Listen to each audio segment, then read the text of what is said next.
I'll be the last one left when the lights go out. Hello everyone, আমি শুভ্রজিৎ। তো আজকে আমি একটা আপকামিং ওয়েব সিরিজ যেটা আর কি জিও সিনেমাতে স্ট্রিম করবে ফ্রম অগস্ট 14th। তো এই ওয়েব সিরিজটার আর কি ট্রেলার দুদিন আগে রিলিজ করে গেছে। আপনারা বুঝতেই পারছেন কোন ওয়েব সিরিজের আর কি ট্রেলারের রিয়াকশন দিচ্ছি। শেখার হোম, ইয়েস, শেখার হোমের আর কি আমি এখানে ট্রেলার রিয়াকশন দেবো। তো শেখার হোম হচ্ছে বেসিক্যালি শার্লক হোমসের একটা অ্যাডাপ্টেশন। হিন্দিতে এটা আর কি অ্যাডাপ্ট করা হয়েছে এবারে। আর এটার কিন্তু মেন ডিরেক্টর হচ্ছে সৃজিত মুখার্জি, তার সঙ্গে আর কি রোহন সিপিও আর কি ডিরেকশনে হাত দিয়েছেন। কিন্তু মেন কাজ এখানে সৃজিত মুখার্জিরই আছে, কাস্টিংও কিন্তু তারই করা। আর এখানে কে কে মেননকে আমরা টাইটেলের রোলে দেখতে পাচ্ছি। মানে কে কে মেনন ইন্ডিয়ান শার্লক হোমসের আর কি রোল প্লে করছেন, মানে শেখর হোমের রোল প্লে করছেন। নামটাও কিন্তু সেরকম দিচ্ছে, Shekhar home, Sherlock Holmes Shekhar home. বাংলাতে একটা বইও একটা রয়েছে, আপনার নিশ্চয় হয়তো সেটাও পড়েছেন, সরলাক্ষ হোম। যাই হোক, ওটার সাথে এটার কতটা সম্পর্ক রয়েছে আমি জানি না, সরলাক্ষ হোম বইটা আমার পড়া নেই। তো যাই হোক, তো এটা শার্লক হোমসের একটা ভালো অ্যাডাপ্টেশন। অ্যান্ড এটা কিন্তু ব্যাকড্রপ কিন্তু কলকাতা, ব্যাকড্রপ হচ্ছে সেই কলকাতা। আর এখানে অনেকগুলো বাঙালি অভিনেতারাও রয়েছে। এখানে রুদ্রনীল ঘোষকে আমরা দেখতে পাচ্ছি, এখানে কৌশিক সেনকে দেখতে পাচ্ছি। কৌশিক সেন এখানে আর কি ফরেন্সিক ডক্টর হয়েছেন, রুদ্রনীল ঘোষ একজন পুলিশ ইন্সপেক্টরের রোল এখানে প্লে করছেন। আর তাছাড়া শার্লক হোমসের যে ট্রেডসগুলো ছিল, যে একটু পাগলাটে কাইন্ড অফ ক্যারেক্টার, তার মাথায় যখন তখন আর কি ভাবনা চিন্তা চলে আসে, যখন তখন আর কি সে পাগলাটে একটা ব্যাপার আছে না শার্লক হোমসের মধ্যে, ওই সেম জিনিসগুলো, সেম ট্রেডসগুলো কে কে মেননের মধ্যেও রয়েছে। আর তাছাড়া শার্লক হোমস যে এই যে বিভিন্ন আর কি আপনার বডি ল্যাঙ্গুয়েজ দেখে, মানে আপনার চেহারাতে কোথা থেকে ঘাম পড়ছে, মাথা থেকে ঘাম পড়ছে, বা আপনার কোন আঙ্গুল নড়ছে, বা আপনার জামা কাপড়, এইসব দেখে দেখে দেখি শার্লক হোমস যে মানে পয়েন্টসগুলোকে যে ডিডাক্ট করতো, যে ব্যাপার স্যাপারগুলো যে বুঝে যেত এগুলো দেখেই।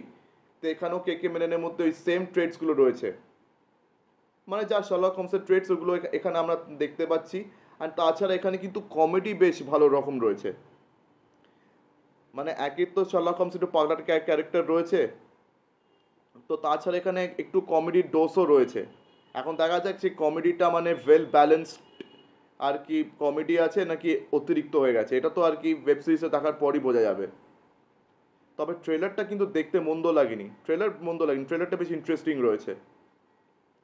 আর এখানে রণবীর শোরে হচ্ছে তার পার্টনার। মানে একটা সিনে আর কি কে কে মেনন তাকে বলে যে তুমি আমার অ্যাসিস্ট্যান্ট, কিন্তু রণবীর শোরে বলে না, তোমার অ্যাসিস্ট্যান্ট না, তোমার পার্টনার আমি। আর একটা সিন রয়েছে যেখানে আর কি রণবীর শোরে তাকে জিজ্ঞেস করে তুমি ডিটেকটিভ?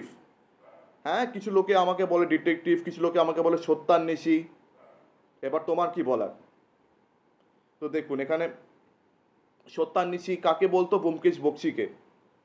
তো ব্যোমকেশ বক্সিরও কিছু আর কি ইন্সপিরেশনস এখানে রয়েছে।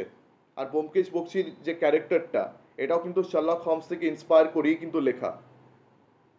শরদিন্দু বন্দ্যোপাধ্যায়ের ক্যারেক্টার ব্যোমকেশ বক্সি, তাকে আর কি সত্যান্বেষী বলে সবাই চেনে। মানে তিনি আর কি ডিটেকটিভ নামটা পছন্দ করতেন না, এই জন্য তিনি নিজের নাম সত্যান্বেষী ব্যোমকেশ বক্সি রেখেছিলেন। তো এই ক্যারেক্টারটাও কিন্তু শরদিন্দু বন্দ্যোপাধ্যায় শার্লক হোমসকে মানে দেখেই ইন্সপায়ার হয়ে লিখেছিলেন। আর আরেকটা জিনিস বলে দিই, যখনই ডিটেকটিভ ফিকশন নিয়ে কোনো কাজ করতে হয়, যখনই ডিটেকটিভ ফিকশন নিয়ে কিছু একটা ওয়েব সিরিজ বা সিনেমা বানাতে হয়, তখনই আর কি বলিউডকে বাঙালি ডিরেক্টরসের দিকে ঝুঁকতে হয়, আর ওই বাঙালি ব্যাকড্রপের দিকে ঝুঁকতে হয় এভরি টাইম। এটা কেন?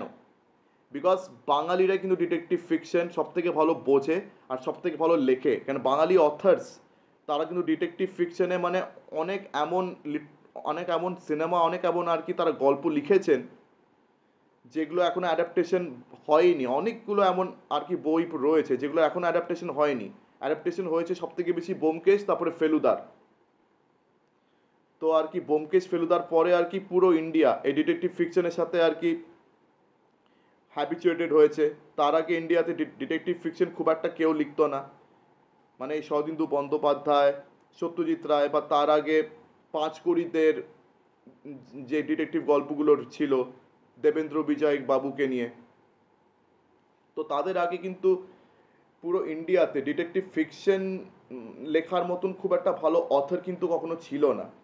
তো মানে ডিটেকটিভ ফিকশন বলতে বাঙালি মাইন্ডসেট, বাঙালি মেন্টালিটির সঙ্গে কিন্তু খুব গভীরভাবে যুক্ত। এই কারণে যখনই আর কি কোনো ডিটেকটিভ ফিকশন নিয়ে কোনো সিনেমা করতে হয় বা কোনো কাজ করতে হয়, যে কোনো cinema, web series, whatever, serial, always Bangali ডিরেক্টরের দিকেই ঝুঁকতে হয়।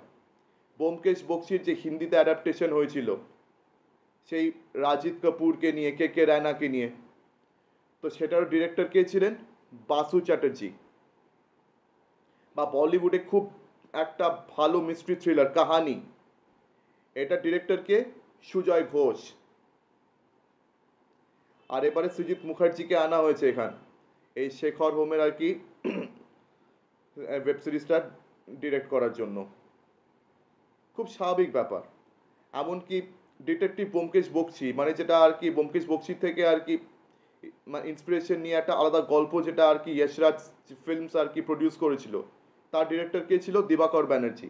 তো দেখুন, সেই বাঙালি ডিরেক্টর, অলওয়েজ বাঙালি একটা মাইন্ডসেট, বাঙালি মেন্টালিটি, সেটা আর কি বলিউডের প্রায় প্রত্যেকটা ডিটেকটিভ ফিকশনে সেটা অলওয়েজ আর কি অ্যাভেলেবল রয়েছে।